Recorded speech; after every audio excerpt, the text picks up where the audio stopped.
Hi everybody. I'm waiting for Frank McHardy to join us for our chat this evening. So he's going to be online very soon. In fact, there we are. Frank is here. 6 decades in the, hey Johan, 6 decades in the whiskey industry. Hi, there you are. Hi. I'll turn you down a bit, you're too loud. Oh, well, get used to that. Hey! But you were always loud anyway, so yeah. I'm the shy one. You can. I believe you. Right, where are we here? Okay, right. How Ready? are you? I am very Good. well, thank you very much. How are you? You don't have your children with you tonight, no? Oh, listen, anything could happen still. It's a bit quieter, yeah. I changed the time for my chats from 7 o'clock to 8 o'clock, thinking it'd be better. But the little one is still awake, so we'll just fingers crossed and we'll be fine. Yeah. Okay. Yeah. Yeah. So have you got a whiskey at hand at all? Or did you not Sorry, pour say your... that again? Do you have a whiskey? Nice. Hi. Hey, Magnus. Sneaky one. Magnus is saying good evening. Looking forward to this. So many people have commented and messaged me to say, I can't believe you're speaking to Frank McHardy. That's great. That's so good. Mm. So what are you drinking? This is Kilkerran, 12 years old. Oh. I'm on the old Tough stuff. Well, that's great. Because the Kilkerran is very well, it's a dear dram for you and it's a dear dram for me. So I'm pleased we're both drinking Kilkerran. Yeah, it's sort of, I don't quite class it as one of my babies, but if you understand, I was a bit involved with Kilkerran from the actual start in 2000. So yeah, of course. We will talk about that. But what I wanted to do is, so I'll just sort of, there's a few people watching now, so I'm speaking to Frank McHardy this evening about his 6 decades in the whiskey industry. Well, it's 57 years, I think, this year, isn't it, or something along those lines?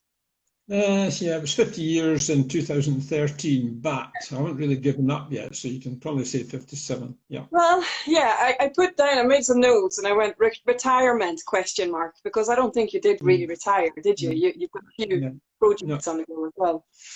No, well, yeah, I have got a bit of knowledge and I like to pass it on to people. Some people don't listen, and probably some of the stuff I'm passing on is pure rubbish anyway, but never mind. No, that's fine. I think you're not pure rubbish. I think you're passing on very skilled information. So, listen, let's just start with that. Where are you at? When did you retire from Springbank? Was it 2013? 2013, yeah. Yep. That's right. I remember that. Yeah. So that was 7 years ago now. But then, once after your retirement, once you came out of retirement, came out of Springbank, you started Craigowan. What do you call? What is your company called? Craigowan. It's not easy for a Swedish girl to say that, is it? I need more whiskey. It's Craigowan Distiller. Craigowan. See, I live in Craigowan Road in Campbelltown. So I just said, I'll come up with this name, Craigowan Distiller. A few cards printed, various places I visited, passed them out, and from there did one or two things, yeah. It's a great name, I like it, Craigowan Distiller. So that makes sense now, it says your street address. You're not getting it. Well, so we know each other obviously from both having worked together at Springbank. I started there in late 2009. I think actually it was January 2010, and I went around Springbank with my little black notebook and my pen. Still got it, yeah. Yes. Oh, that was just, and you could almost hear me coming along, and you just go, oh, here we go again, more questions. I just had to ask all these questions when you were there and when I had the chance.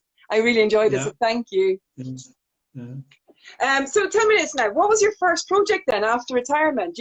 I start a bit backwards. It's just the way I do it. I talk about what you do now, and then we're going to go back to the beginning. The first one after I retired was probably Whippersnapper in Perth, Western Australia. Whippersnapper in Perth? Oh, wow. In Australia? Western Australia. Yeah. It's a big country, you know.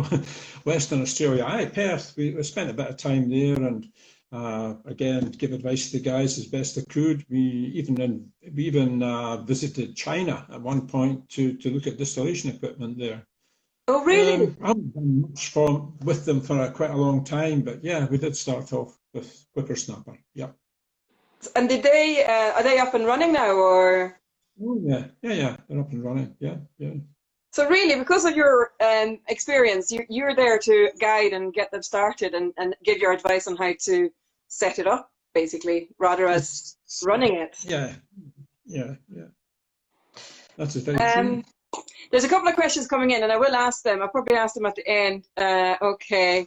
So Magnus Fagerström in Skåne in Sweden, we both know him well. He's drinking a Springbank 21 today. Oh, the 35 seal with the jagged label. I know which one it is. It was the first batch with that label. I think you're absolutely right there, Magnus. That's a nice dram to drink. Lucky man. Pardon? Lucky man. Lucky man, exactly, yeah. Well, do you know what? I did put, I think we'll just start from the start, because I think there's so much to discuss, and I want to let's just start from the start. The whiskey start anyway, or maybe where you were born, because you're born and bred Scottish. You are through that. Yeah, I was born in Fife, born in St Andrews. That's where I was born. Oh. Don't tell anybody, 1945, a long time ago. 1945. Good year to be born. Do your maths, 75 years old, you know. So anyway, born in Fife, 1945, and really didn't do a lot. Obviously went to school and did things like that. Didn't go to university. Left. 1963, sorry? You got your first job, didn't you, in whiskey? First job I got was at Invergordon Distillery up in Rossshire. In Rossshire? You know that is, yeah? It's way north Inverness. You take a straight line from Inverness north, it's about 30 miles, but in the old days, the long way around was about 50 miles. You had to drive around the road. But anyway, I got a job there in what they call the flying squad, which was nothing to do with police. It meant that you went around with a broom and a bucket or whatever and just mucked in where necessary. Shoveled draff, I did loads of things, you know. And Invergordon was a grain distillery, which was founded in 1963. By a guy, well, the guy who put up the money was a guy called Max Rain. The guy that ran it was another guy called Frank Thompson. He was the guy that ran it. So I got a job there. Now, on my own merits, so they say, but I have to tell you that my father got the job of personnel officer up there. So I got a job. You know what nepotism is, no? So it's really thanks to your dad you got that first job then in the industry. I got the first job with the flying squad, and then I actually got promotion, if you like, within the distillery to be a cooker man. And these were basically looking at large pressure vessels in which maize was being cooked before it went to the Mashman. Understand? That's what we're doing. And from there, I graduated. Sorry? No, on you go. Keep going. Yeah, sorry. Oh, right. Are you going to let me speak? That's good. Yes. I'll just sit here and drink. I'm making notes. Anyway, from cooking, I went to the still house, the giddy heights of the still house. And being a column still, it was about 35 feet up in the air. And that was the most boring job ever. You sat in a control room and monitored the actual flow of spirit coming from the column. And night shift was a nightmare. It took you all your time to stay awake, you know. Oh, really? One interesting thing, when I was up at Invergordon working the distillery, they actually put in a small malt distillery up there called Ben Wyvis. But we can talk about that later on. Okay. Yeah, because Ben Wyvis is important later on, absolutely. Yeah. So that was while you were there, yeah. So 1966, good year, England won the World Cup then. If any Germans watching, hard luck. There are a few, I think. They'll be watching on YouTube because not everybody's got Instagram, and I have had comments but I'm going to put this interview on YouTube so anybody can watch it afterwards anyway. Okay. Yeah. So in 1966, I moved to Tamnavulin Distillery. And Tamnavulin is in Glenlivet. In fact, it's actually about a mile or maybe 2 miles up the Livet River from the Glenlivet Distillery. So it's actually further up than if you understand. Yeah. Now, that was a great distillery to work at because you did everything. It was a great grounding because you went in there. I went in there as a Mashman, Stillman, whatever, whatever. You worked in warehouses. We could actually not quite repair casks, but drive the hoops onto casks, anything like that. You did everything. So you got a great grounding in what went on in a malt distillery. Complete multi-skilling, really learning everything that's needed to be learned within a distillery. I would say that at Invergordon, I couldn't care less, quite honestly. It was just a method of getting money and then going out at the weekend and doing whatever. Yeah. Okay, that's all I'm saying. But at Tamnavulin, you got a big interest in it. I did. That was my first interest. Oh, okay. And so I went on from there, And did you just do the job? How did you get work that back? There was no LinkedIn or there was no recruiters back then. Did you just like read it in the paper or I don't know. How did you see remember Tamnavulin was also owned by Invergordon. See? No LinkedIn. So moved from Invergordon obviously to Tamnavulin they were looking for workers down there. Myself and a guy called Jimmy Logan, who went to IDV at one point. We both went down to Tamnavulin to work there. Oh, right. Great grounding, but it was also a great place for things that went on, if you understand. Yeah. I mean, there was a big thing in distilleries in the past, now thankfully finished, where the guys got a dram. Oh, yeah. The ancient thing about dramming. Dramming was really, really bad for people. It was great at the time, but things went on that shouldn't have gone on. Anyway, dramming went on, right? And the guys used to get a dram. Listen, I'm talking about new make spirit, at least that amount. Yeah. 8 o'clock in the morning, 63% alcohol, down the hatch, away and do work quite inefficiently. Lunchtime, 12 o'clock, back to the brewer's office, the charge hand, another dram, the same. And then their lunch. And sometimes vicious arguments would break out over lunch because they'd be playing cards. You know a game called Whisk? Yes. You know a game called Whisk? Yeah, it's a very simple game. They used to argue like hell about who was doing what with the cards and nearly come to blows. Oh. So then back to work. Then 5 o'clock, before they got up and drove home, some of them, another one. So there are 3 large measures of official drams. And then there's all the wee bits in between, going to the casks and all the rest of it.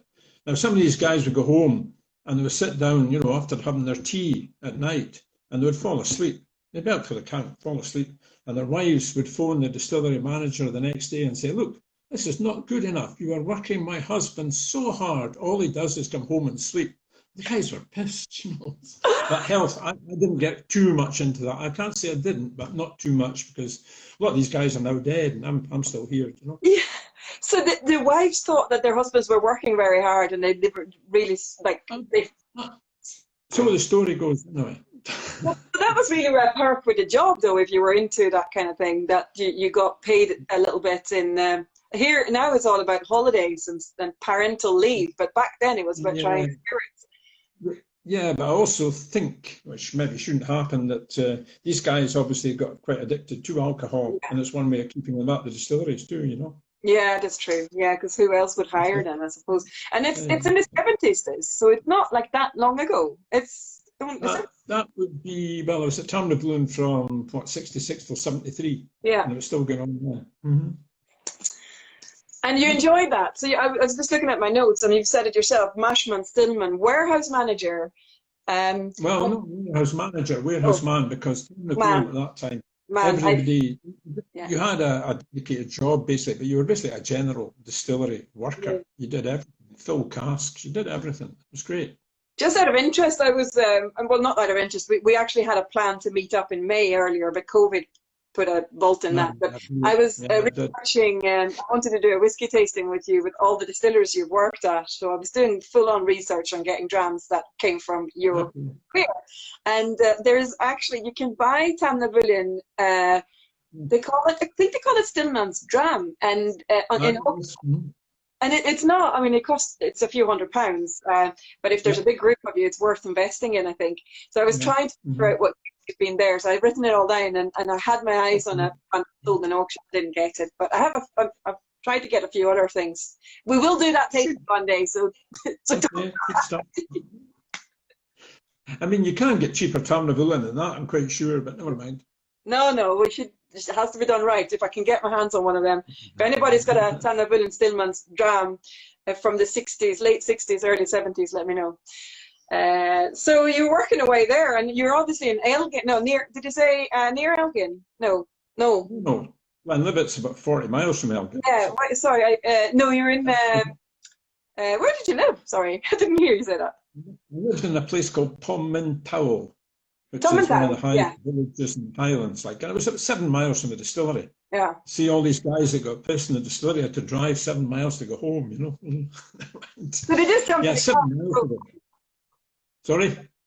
After drinking, they just jumped in the car and drove home, and you'd see them on the street, yeah. Well, what you do is shut one eye and follow the white line, you know. Honestly, those days some of them are gone. Long gone. How did you then end up on the west coast of Scotland in an island called Islay? Oh, well, Islay. Yeah, well, again, pardon me, 1973, a job at Bruichladdich was up for grabs. Again, that's Invergordon. Invergordon owned Bruichladdich at that time, so Tamnavulin, Bruichladdich, Invergordon. So I applied for the job and I got it. So we moved to Islay in 1973. Moved to Islay and moved there as what they called a working brewer, which again was basically a plant hand.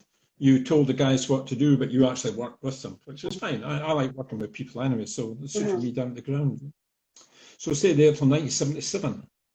Islay was a great place. Loved Islay. Lovely. Yeah, it's such a lovely island, and you would have been welcome there as well. How many distilleries was distilling quite a big deal back then as well? Obviously.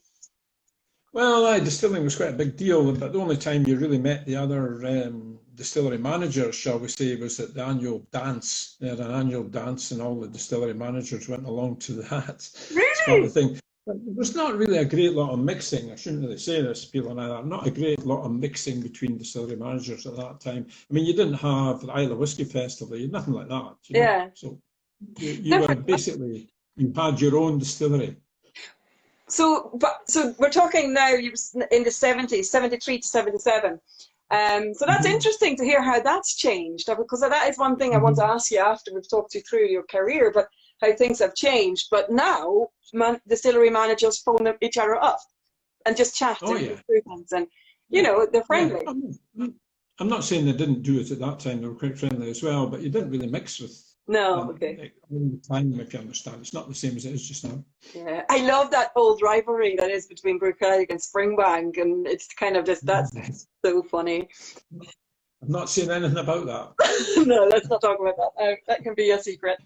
So you were there for 4 years, and by this stage you've got a family and as well, haven't you? Yeah, well, I had family before I went. I mean, my son was born in 1967. Oh, right there. Older than I. Okay. 1971, she was born. So, with the family there. They enjoyed Islay. That was good. Nice place for kids to go and plenty of freedom and all the rest. Yeah. It's quite safe. That's it. Yeah.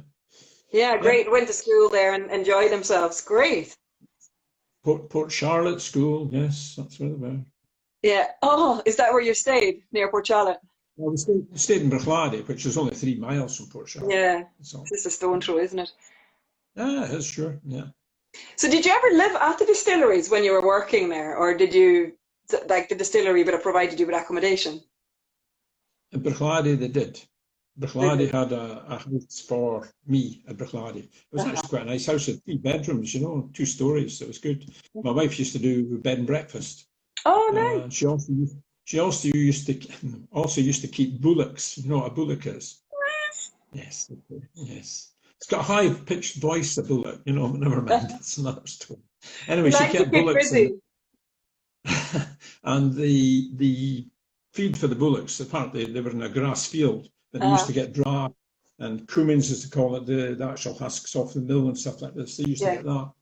And they used to go, an enormous size. The only problem is they all got different names, like Duncan and whatever.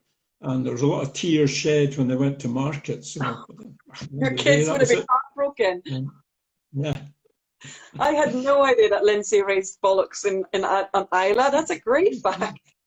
I did. One at a time, that was it. Yeah. Oh, really? One at a time? And you fed it with draft from the distillery? Yes. Don't tell anybody. Well, there you go. It's only one. Oh, love it. So you were, that's about 4 years you were there, and it's not that far. You can actually see Campbelltown, can't you, from Islay? And another fun fact with the Campbelltown and Islay link is that every Thursday, local court is open in Campbelltown, and the Iliacs come over who needs to go to court. Some of them do, yeah. Depends on the severity. Sometimes they're court on a Monday as well, you know. So, so you went to Springbank after this. This is where you're starting at Springbank. yeah, well, 1977, the guy who was sort of the production director at Invergordon was a guy called Chris Gregg. Mm-hmm. And Chris was all right, okay? And he said to me, "You're going to Bruichladdich." And I said, "I'll go to Bruichladdich. You'll go there for 4 years and then we'll move you." Well, he didn't move me. Oh. So I went like this, and I applied for another job at Springbank. Yeah. Because you've been with them for quite a while then. I'm just looking at the dates. So from Invergordon to Bruichladdich, to Tamnavulin and to Bruichladdich. So you've given them a lot of time. 14 years in total, yeah, from 1963. But anyway, I applied for the job at Springbank. Okay. Yeah. So I went across the Springbank and met a guy called Roy Allen, who was the distillery manager at that time at Springbank. He was retiring the next year after that. So I got the job and went from there, you know, at Springbank. Springbank was pretty quiet at that time. Production was pretty low, you know, so the bottling was going on all the time, very busy bottling. Yeah. Including the Springbank and the Cadenhead products as well, so very busy at that time. Yeah. So I was talking of, that's either, it's what whiskey, so that could be Mark or it could be Kate. I'm thinking it's Mark saying, "Hi Frank and Jenny, hope you're both well." They've just a little baby girl, so I'm pretty sure Kate is busy with the baby. Mind you, it could be Mark could be busy with the baby, who knows. But hello. I'm not saying anything. Lovely to hear from you. It's not the same Mark whose relationship to a baby is to throw the dummy out of the pram. Well, look, it's Mark. Okay, hi Mark. So that's what I said. Lovely. Anyway, Springbank. So I got the job at Springbank. Okay. Yeah. And so this is the first you're breaking free from this and the Invergordons, and then you go into independently owned. Yeah.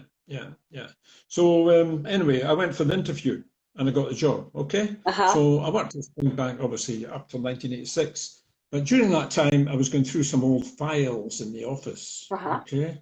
So I came upon this file which says personnel on it. Okay. So I put the personnel file down and had a quick look through it and found a letter to Mr. Headley Wright, chairman, from Roy Allen, saying that, well, we had our interviews for the job of assistant manager, which I got last week.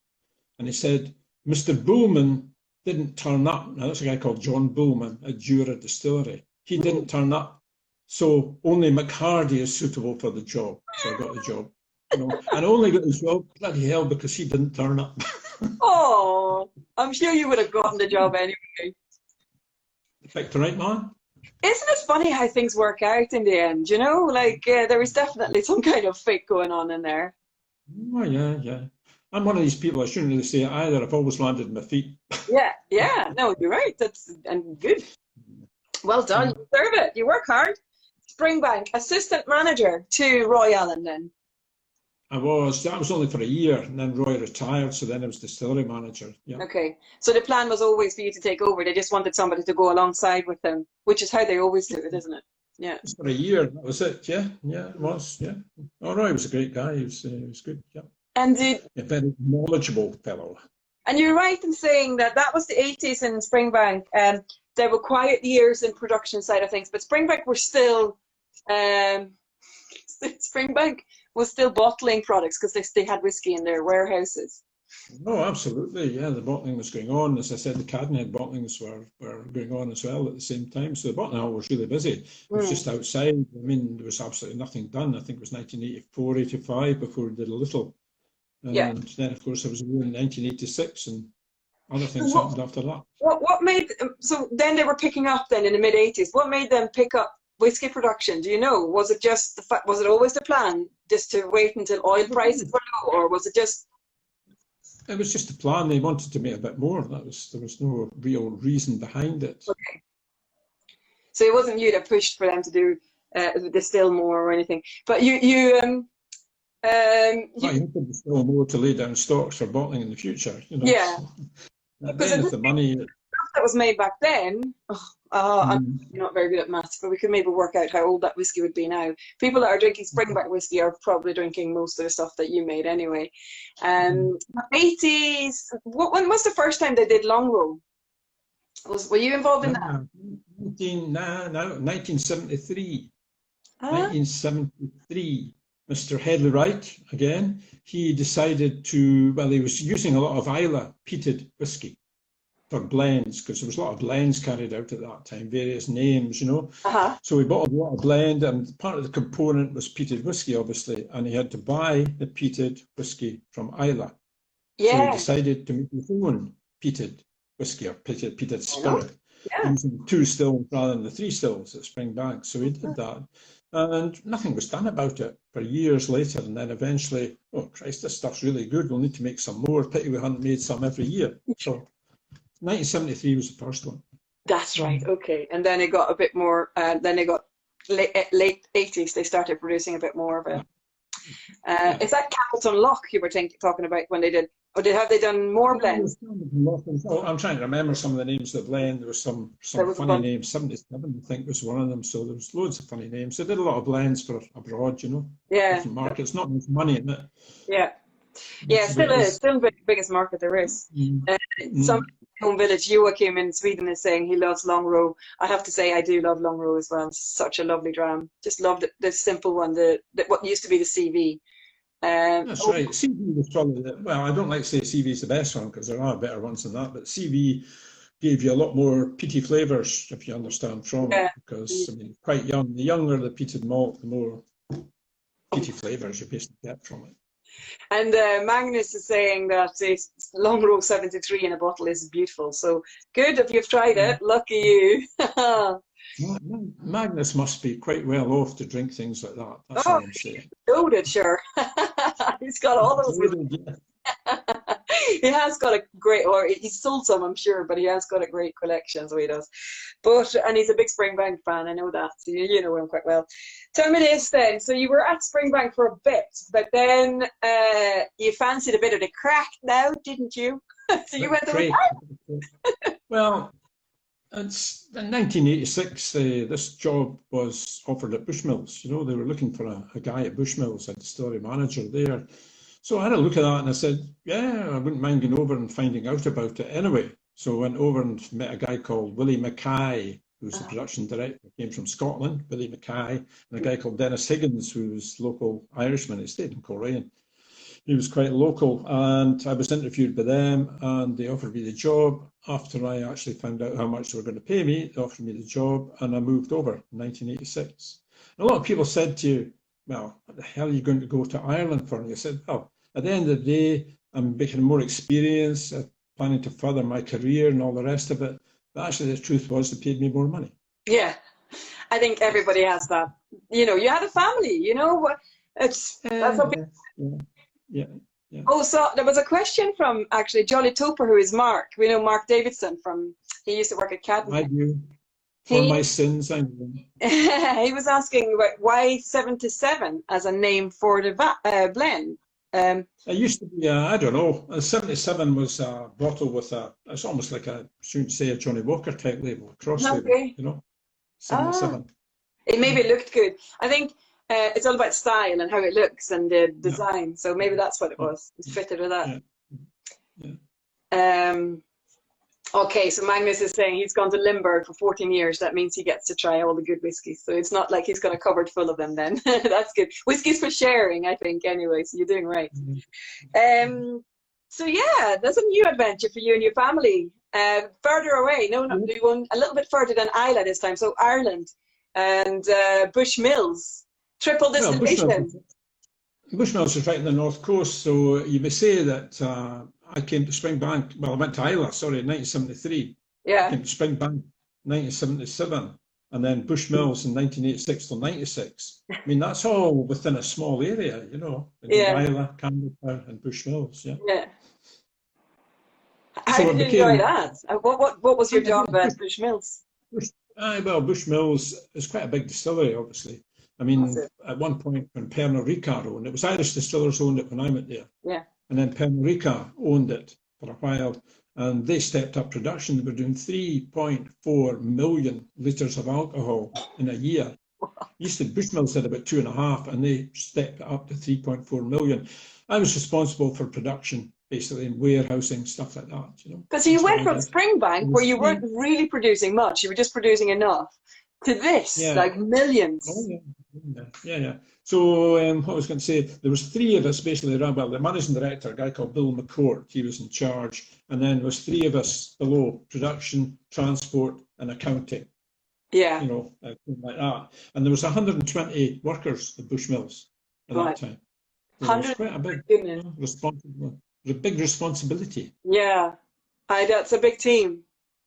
Yeah. And how did they take to having a Scotsman as a manager? Sorry?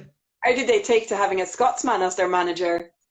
Well, funnily enough, they've always been. I mean, Willie Mackay was a Scotsman, you know, and the guy before him was Scots, so it's always Scots. When I left, they took on the first Irishman.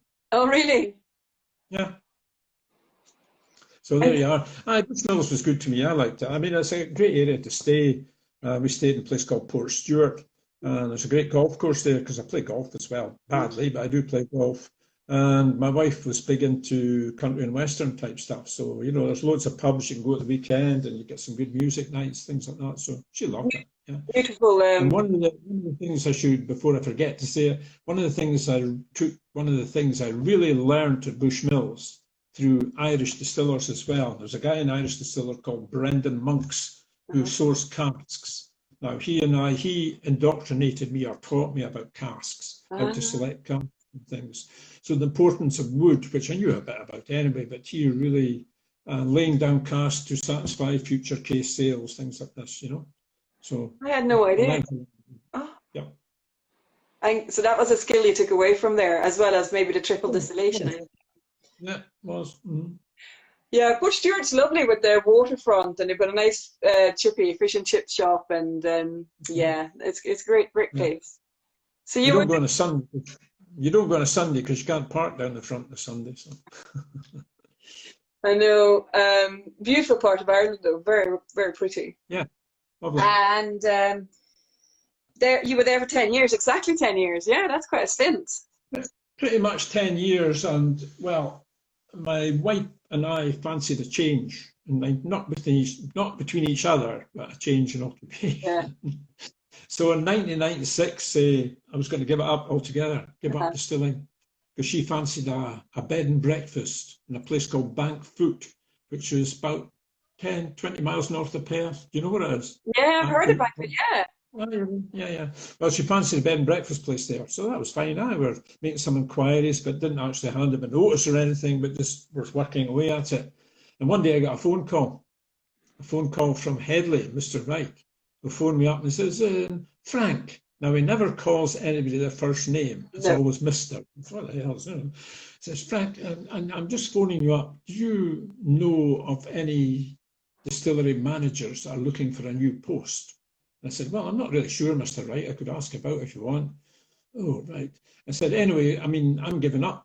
I'm going to do bed and breakfast at Bank Foot. And he said, well, no, you can't do that. Come back and work for me. So I did. Well, more or less. It can be quite persuasive. So poor Lindsay didn't get her bed and breakfast in Bank Foot. No, thank God for that. I know, I agree.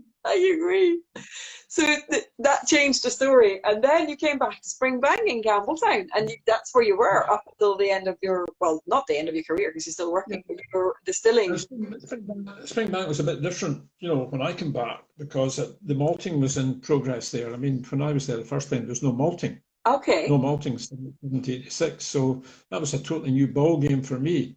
So, you know, it's to learn a bit about that. I knew about malting, but actually to experience it hands-on on a traditional floor is something different. So that and the production's fine, bottling's okay as well, but that was something new, yeah. And the first year that I came back, we made a lot of stuff. I can't remember exactly, but we basically worked the place pretty hard the first couple of years. And by that time, we'd maybe a little too much stock, so we had to cut back in 1999. So you cut back? And cut back in production, yeah. It was decided that really we were making too much, so we need to cut back a bit. So we took a semester, like we took some time out. And that's when people refer to that sometimes when you do tastings. I used to work for Springbank and do tastings, and people refer to that as the distillery closed down. But again, bottling and that was still going, wasn't it? It was just... Bottling was still going. And you know what happened to the guys who, they didn't stand about. At that time, Glen was coming on stream. Loch Lomond had it refurbished, and they were looking for some assistance. And we actually supplied the manpower in 1999 to start up Glen. So we always say to people, and this is very much tongue-in-cheek, if you want good whiskey, you want to get it after 1999. Because one of the things we did across there, we decided they were really producing spirit far too quickly off the stills. So we slowed the process right down. And we swear, I mean, that's one of the things that we do. Yeah. Springbank, you'll find the same thing. I mean, I think they're about one of the most slowest producing, that's not right, the slowest production rate of spirit in Scotland almost. Glengyle is slightly less, but Springbank, very, very, very, very slow. Quality is it. No, it does take its time, and we're proud of that fact. Did I hear right? Did Glen just get new stills installed or something like that? Or new... I think they got a new still last week. I think it was last week. I think on Facebook. I don't really know too much. The guy there, Ian McAllister, is very good, so it's very busy. But, I think they're investing in other stuff, right enough. Yeah, it's totally bloomed up since I was in Campbelltown. It got refurbished, and they've got a visitor centre, and it's just going full guns. It's beautiful. Oh, it's good. They've got it all landscaped and all the rest of it. The actual plant itself, they've done a lot of work in there, apart from the mash tun. Mash tun's still the mash tun as it was, you know. Yeah. Still has been refurbished, obviously washbat stainless steel, a couple of washbats outside, you know. Yeah. They've done a lot of work. Yeah.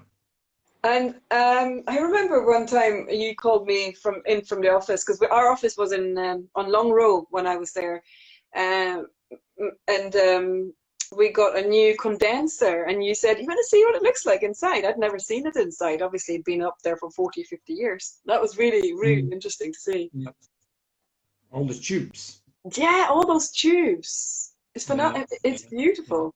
So you've really been, like, you probably know Springbank best inside out. You've been there for so many changes and updates, and equipment needs changed, and you've been there involved. Yeah, well, it does. I mean, at the end of the day, the stills do wear out as condensers wear out. I mean, a condenser, jumping away from Springbank, at Bushmills, a condenser lasted 10 years, if you were lucky. That was it. You know, condenser every 10 years, so much production. The Springbank ones will last a bit longer. But one thing I did do when I came back was renew the worm tub. Remember? Those stills, the worm tub. And it was absolutely rotten and falling to pieces, so we put in a new stainless steel worm tub at that time as well. Yeah. I love that. So you were so this is in the mid to late 90s, and at what point did Mr. Wright say to you or let you know of his plans of opening a third distillery in Campbelltown? Were you always in on that, or did he just drop it on you? Well, he always, I think Mr. Wright always dreamed of having another distillery in Campbelltown for one of the simple reasons is it would bring it back to be a distilling region again. Because I'm sure you know that to be a distilling region, you have to have 3 distilleries. Yeah. And now we've got Glen and Springbank, so another distillery makes that region, which he was very keen to do. But he didn't really have an opportunity until, obviously, year 2000. And the opportunity came along, and it was to purchase back the land and the distillery. Well, purchase back the buildings of Glengyle Distillery, which actually ceased production in 1925, you know. Yeah. It was taken over for a few things after that. I mean, it was used as a rifle range. You remember the big long building, so there's plenty of room to fire rifles down it. And then it was taken over by a farmers' cooperative in Campbelltown, entire farmers, who basically sold everything from furniture to cattle food to groceries, anything at all. They would sell a cooperative. They moved out, and then a company making cattle feed, making pellets, moved in. They out again before just on 1999 going into 2000, and the place came up for auction, and Mr. Wright bought it. Brilliant. Right? It used to be in his family. It was his great uncle that had it. Yeah. Yeah, a long time ago. What was I going to say there? Yeah, so he bought it on the land, and about, I think it was 4 or 5 months later, Neil Clapperton and Mr. Wright and myself were walking along Glebe Street, and he was looking at buildings and all the rest of it, and he came to Glengyle, obviously, and he looked at the building and said, "Oh yes, that's Glengyle Distillery. I own that now. That used to belong to my great whatever, you know." Yeah. He said, "Yes, I think I'll put a distillery in there, because again, if there's 3 distilleries a region, Mr. McHardy, can you source the equipment to get his distillery up and running again?" Oh, did you just get goosebumps, or is that a girly thing? I mean, I would have just been hugging him. I collapsed in a heap. "No, you don't hug Mr. Wright." I don't know. I never tried that. At the end of the day, it took us 4 years, and with Mr. Wright's blessing and Mr. Wright's involvement in the whole project, he was very involved with you planning it, wasn't he? You sorry? He was very involved planning it with you. You were leading the project. He had input, and he knew what he liked. Yes, of course he did. Yes, he did.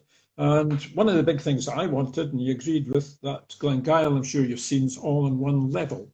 So you've got like, even to the hot water tanks, you've got the mash tun, you've got fermentation, you've got the stills, all on the one level.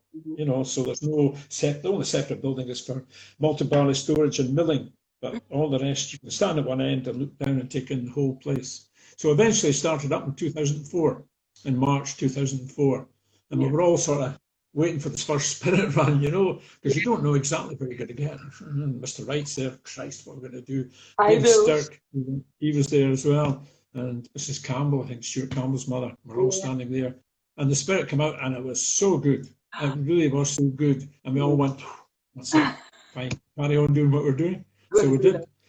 But you know where the sales came from. You know that story. Yes, so this is what ties us back to your first job at Invergordon, and you mentioned that they opened they started up a malt distillery called Ben Wyvis.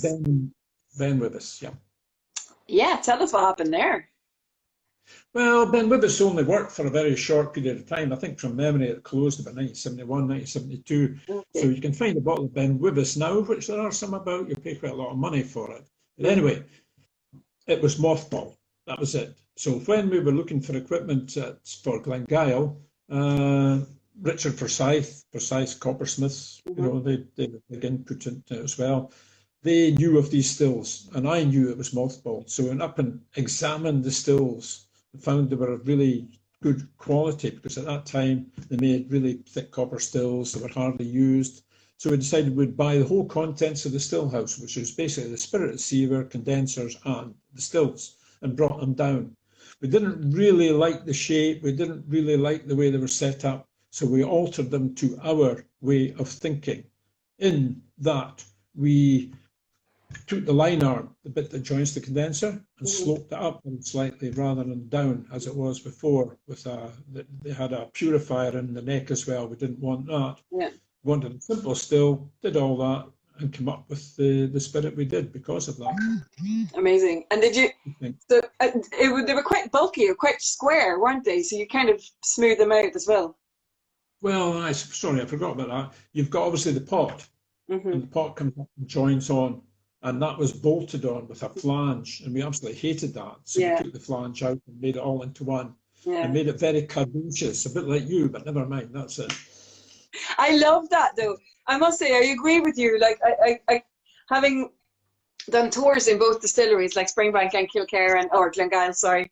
It's just, you go in from one room to another in Springbank, which has got its charm and it's beautiful.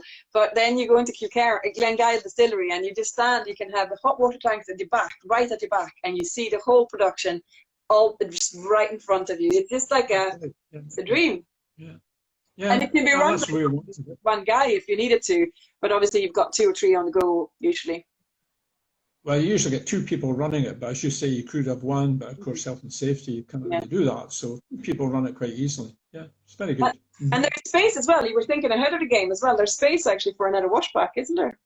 Yes, if you take away the stairs and things, the actual entrance, you know, to the the top level, you could probably put something in there. Yeah, Yeah. there is.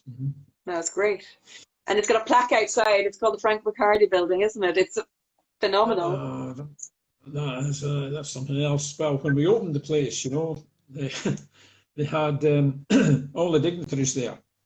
Right, Mr. Wright was there. Everybody was there, standing in the yard, and Neil said to me, hey, Frank, if you go up and just pull that string and that will open it. So I pulled the string and I saw this brass plaques at the Frank McHardy building. I turned and said, oh shit. In front of all the politicians and everybody. That's funny. Yeah, there was, yeah, there was a couple, yes. Yeah, because I was part of the team that then tried to set up the distribution for Kilcare, and I went through a lot of the archives, and there was so many lovely notes, I'm so girly, but it was great to read the notes that you've made, and Kate Watt had made such a great research on it as well. I used a lot of her notes for it, but there were photographs of that moment when you're taking the... all right. It's very nice. Yeah, no, I love that. I love Kilcare and whiskey, which is the whiskey is called Kilcare and the distillery is called Glengyle.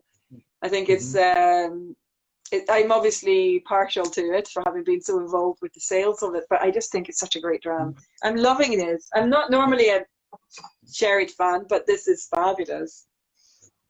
I like sherry. I must admit, I quite like sherry. You know, one of the best whiskies I ever had. No, but I was going to ask. It's not Springbank, it's not Kilkenny, it's not Bruichladdich, it's not Tamnavulin, whatever. It was Laphroaig. And it was Laphroaig, which was distilled in 1968 and bottled in 1982 by Cadenheads, a single cask, sherry mature. And it wasn't over sherried, and the balance between the smokiness and the sherry, the sweetness, it was absolutely beautiful. It was really good. You'd almost give it to somebody that's never drunk whiskey and they would really like it. That sounds lovely. It's beautiful. That was one of these wee dumpy black bottles. Of course, the wee dumpy black bottles. That's another part having worked with the J&A Mitchell family is that you get access to all these beautiful casks from Cadenheads, and we need to get to try as well. Yeah. Well, Cadenheads had a fantastic stock, of course, when they bought the business from these two women in Aberdeen. You know, it's fantastic. But anyway, what I was going to say, the way to know, this is tongue-in-cheek, this is very much tongue-in-cheek, right? The way to know a genuine black bottle Cadenhead bottling is that the label should be about 2 inches out of perpendicular. You heard it here. Bottling wasn't so, But a fantastic whiskey, some of them are really good. You don't get access to anything like them, absolutely nothing. They're really hard to come by now. I mean, a few years ago they were easier to find, but I think they're getting harder and harder, obviously, to find. No chance, no.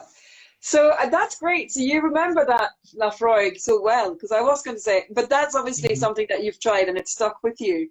But see, on a date, not day to day, I'm encouraging you to drink every day, but what would be your go-to whiskey, just your comfort zone? Well, I think probably the 10-year-old Springbank. If it's a night sitting here, I must go into Springbank. It's like a 15-year-old sherry mature Springbank. It's really good. Then you go back to Hazelburn. One of the best Hazelburns I've had was Hazelburn, which was matured in Sauternes. Oh, yeah. I still have one of them. Have you? Well, I remember when we bought these casks, like Hazelburns are really sweet, nice, unpeated spirit, maturing, lovely whiskey. So what we'll do, we'll get some Sauternes casks. It's like an after-dinner sweet dessert wine. We'll put it in there. So after 9 months, we opened the cask and we found the actual whiskey was so dark it was unbelievable. And I said, no, nobody's going to drink this. No, I will bottle it anyway. And people can't get enough of it, or couldn't get enough of it. I know. 1,500 cases, wood expressions. It was brilliant. Really I did a little inventory of my stock, and I knew I had that bottle. I just didn't know where it was, and I found it, and I was just like, is this kind of whiskey? Because when we were selling it, I had it in so many tastings, and I love that whiskey. It's so nice. And people I know in my family that are not whiskey drinkers tried it, and they loved it. But that was the only whiskey they liked. They don't like anything else. Yeah. Well, I like a few whiskies. I mean, it's bourbon as well, but if we go back to the Irish whiskies, I really like Redbreast. I think that's one of the best whiskies that come out of Ireland. And funnily enough, sorry? No, somebody else told me that they absolutely love the Redbreast from Ireland. Funnily enough, when I was at Bushmills, the accounts department had one of the guys, the accountants, was a guy called Billy Layton. Billy Lighton, and he's the guy that runs Redbreast in the south of Ireland worldwide. He's the Redbreast man. So you come up being an accountant to what he's doing. Yeah. Well, in whiskey, you attract all sorts of people from all walks of life. That's true. And now you can obviously study it, and you can get yourself a really good education in whiskey distilling, and many people do, and that's great. But I do love the fact that you just worked your way up from Invergordon being the, what did you call it? Flying squad? Flying squad. A lot of luck as well, but as I say, quite often fall on my feet. But I have a great interest in whiskey anyway. Yeah. And my big interest is doing it the old-fashioned way, hands-on, if it costs a little more, so what? Yeah. And that's the Springbank way as well. I mean, a new distillery manager coming to Springbank, the first thing he or she is told, don't change anything. Even though it's far more efficient, don't change it. Because if you change it, and change the character of the spirit, change the character of the whiskey, and people soon notice. I mean, that's one of the things that makes Springbank so great, is tradition. Absolutely. Tradition is above all, even though it costs more, tradition. So when you came back for the second or stint, then you were involved in. So you then did you introduce the Hazelburn? Yeah, Mr. Wright and I discussed it, and Bushmills triple distillation. Yeah. So we decided to apply a form of triple distillation to the three stills that Springbank, So we did. It's not quite pure, just triple distillation as is carried out in Bushmills, but I mean it is triple distillation of a sort. And was that just because I know that by this stage they were doing Longrow and Springbank. Quite interestingly, that they decided back then it wasn't so much never into marketing side of things from the J&A Mitchell family. They were just interested in making good quality whiskey. So, but my memories from Mr. Wright is that he is quite curious and he likes to try new things, and if it works, it works. So he's not shy. It sure did. It is. It's a lovely whiskey, unpeated, obviously, and it's a bit lighter because of the triple distillation. But if I go back to Bushmills, what they do there is make spirit, true distillation spirit, and then they distill that. And you're getting spirit coming up 85% alcohol. Well, Hazelburn's a bit different. I think they work so well. Hazelburn, Springbank, and Longrow, and it's just they all got their own little story to be told. And very good. I like them very much. Lovely family of whiskies. You were involved for a while, so you have to like them. Luckily, I mean, it's the best job ever. Fantastic. And I loved living in Campbelltown. You're still in Campbelltown. You were very kind, because when we moved to, me and my partner Angus, who I call him my husband because we're not married. He's my fake husband, so my husband. We came to Campbelltown not knowing anybody, absolutely nobody. And we were looking for somewhere to live and a few things. And you kindly put us into contact with Michael Taylor, who is now still a good friend of ours. We became so friendly, and his daughter is in Edinburgh, so we're friends with her. So we've got you to thank for that. And the other thing you did so kindly is you took Angus sailing. That's right. Yes, I remember that. I'm just like, this lockdown reminds me of being on a ship, and I'm thinking you've actually been in lockdown with Angus for a week. You were sailing around the West Coast Islands. That's right. It could have been worse, certainly. It wasn't too bad, Lockdown with Angus. Well, you know all about that. So. Well, I know you're both stubborn. I don't know, part of me wanted to be a fly on that boat, and another part was just like, no, you get on with it. Yeah, but you did well. You won a trophy in that sailing week. Yeah, West Highland week, we actually won the round Lismore, which is an island, won the race going round there. So we won a trophy. And then we visited the pub, and we visited another pub, showing off the trophy, obviously. And we ended up in somebody's boat eating black pudding rolls at 2 o'clock in the morning. Oh, you never told me that. No, you never told me. I should keep my mouth shut. No, it sounded great. We missed that part of Scotland, the west coast of Scotland, and the sailing that is involved. We just missed that so much. Our sons are 6 and 4, and they love watching these YouTube videos of these fancy boats that you can go downstairs. They say, show us a video of a downstairs boat. They're meaning sailing boats. Because you had that lovely little 29-footer, and I know you've sold it now, but that was Angus used to go out with you on fun. It was so nice. And you've mentioned you're golfing. So have you managed to do more golfing now? You're retired. Well, retired, yes. Well, the golf course is open here now, you know, so myself and there's a guy from Tarbert, we play together, so we're out twice a week, usually twice a week, Monday, Thursday, you know, because he's 35 miles come down, 35 miles come down. We play at Machrihanish. Machrihanish, the old course. Well, the Machrihanish, you shouldn't say anything else, I know that. The championship course, rated in the top 40, you know, it's a brilliant course, yeah. Yeah, oh, stunning. I live down there, it's beautiful. And so that's great. So you're getting your exercise. See, this whole pandemic, how did it affect your life more than, obviously being over 70, you were told to be staying at home earlier than everybody? Supposed to be, yeah. But I mean, my wife's type 1 diabetic, so she wasn't allowed out at all. No. But yeah, I've had to go down and do various things, you know, so I'm very religiously sanitize and do all the rest of it. I go to the supermarket and I sanitize a trolley and do everything. Yeah. And wash the hands, and come home, wash your hands all the time, but I don't wear a mask at all, so, you know. Yeah. You're lucky in Campbelltown, it's not so crowded, so you can get space, you know. Here in Edinburgh, it's not the same. Well, the supermarkets here, I'm sure in Edinburgh too, they only allow in so many at a time. Yeah. Right. Mm-hmm. Yeah, you wait until keep it apart and whatever. No, there was tragically. Oh, hang on. Medic, but you cut out for a minute there. Sorry, Frank. What was that? Tragically. One of the guys, the only one that I know who has died in Campbelltown of the disease was a paramedic. Oh, so, no. You know, he's obviously being exposed to. Yeah. Anyway. I'm sorry to hear, but it's been a horrible year so far. I just don't know how. Yeah, we've just been sent information about how school is going to go back after summer, and it's just so much.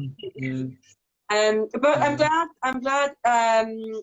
In a way, I'm glad because it made me do these things and connect with all my whiskey buddies all over. So I've been chatting to quite a few people, and I always wanted to do a recording with you at some point. I even interviewed you for a podcast like years ago, and I still have that on my laptop. Never did anything with it. I'm so sorry. But this has been much better. I loved hearing your career story from yourself. And I thank you. Thank you so much. That's almost an hour up, and I won't take any more of your Friday night. All right, you've had enough anyway. Eh? No, but like I could go on forever. We could talk. We've got there's stories like you took me to Switzerland for my first work trip, and it introduced me to so many people in Switzerland. Yep. I've learned so much from you, and both in sales actually and in production. It's been brilliant. Well, that's one of the things that I've really enjoyed about Springbank since about the year 2000 is all the travelling I did. You know, I've been all over the bloody world. It's great. Favourite country I have to say is Japan. Oh, beautiful. Oh, yeah. They love you there as well. I know that people ask for you all the time when you go to Japan. Oh, well, I like Japan anyway. Have you got are there any projects in the pipeline for you right now, or? Yes, I'm working with a small distillery in a place called Egersund in Norway. It's in the south end of Norway. And it's a brewery. The guys who own the brewery, Berntsen. It's a father and son that run it just now. But they are sort of fifth generation, or the son is. It's been going since 1890-ish, round about there. And they have in Holstein stills. And they're making malt spirit, obviously, but they have the capability as well. They've got 3 stills. They've got all the equipment, and they can make gin, vodka, whatever. So they're doing quite well. And obviously they're a brewery, so they don't need to do mashing for the distillery. They just, you know, the beer is made. Of course, no hops or anything, but they do the brewing on site as well. I'm just going to say, so I'm running out of time because it'll cut us off in 8 seconds. But I'm going to log back on, and you just join me, and we'll do a proper goodbye then. So I'll just Okay. So yes, you were saying, so this distillery in Norway has got a brewery set up already. So really all you're doing is distilling their brewery and the ale. Distilling, yeah, but they're quite keen to get really into it. You know, they're going to have quite a lot of production. But the beer obviously is the thing that they actually make, you know. So they do loads of winter beer, they do loads of summer beer, they do everything, you know. Really nice couple, a nice family run business. But it's not small. It's quite big. Brewery's quite big. Oh, right. And they're now venturing into whiskey and you're helping. Yeah, well, I've been over a couple of times in single malt, yeah, telling them cut-off points. Cut points are very important. Yeah. As you know, the middle Yes. cut, you've got to get the right thing there. So anyway, I think they've employed a distillery manager from England, as far as I know, across Oh, there. England. Very technically minded, as far as I know. Now, the other project I've got, which is ongoing, is the one in Devon, Dartmoor Distillery. Yes, I'm sure you've seen that. Yeah, that pops up often on social media and stuff. Yeah. Yeah. Well, they bought an old alembic still for making cognac. Okay. Bought it, and it is now making malt spirit. Very slowly, it produces fantastic spirit, which is now matured. Obviously, it's got 3-year-old whiskey from it as well. Nice. So I've done the selection of the casks and etc. for that, and I go up and down every so often and see what they're up to. So I quite enjoy that. Yeah. So it's just enough really to keep you busy but not stressed. You're getting a bit of travelling in there. The other one is, which I don't do too much for, is West Cork Distillers in Skibbereen in the south of Ireland. Yes. You know them, do you? Yeah, I've heard of them. Did you go over? I've been over a few times, yeah. No, but it's good to hear that you're keeping busy. But so there are still inquiries coming in, and you're getting a bit of work. Based on. I mean, I don't really need the work or anything. It's not financially, it's fine. Yeah, I don't care, but it's the enjoyment. I enjoy doing it. Yeah, no, absolutely, of course. And why should you stop? Like, you still got that knowledge, and why not share? Yeah. As long as I can keep going. 75, who knows? What? 75 is the new 25. Keep drinking for Karen. Well done. Mark Watt is watching, and he's saying, I have never been offered anything that Frank is involved in that is not legendary. Oh. Yes, high praise indeed. It's after something, Yeah, well, see, that's it. I tell you, I did give him a quarter bottle of 26-year-old Glenlivet. I'm sure he remembers that. Oh, well, he would appreciate that. He's the kind of person that would enjoy that.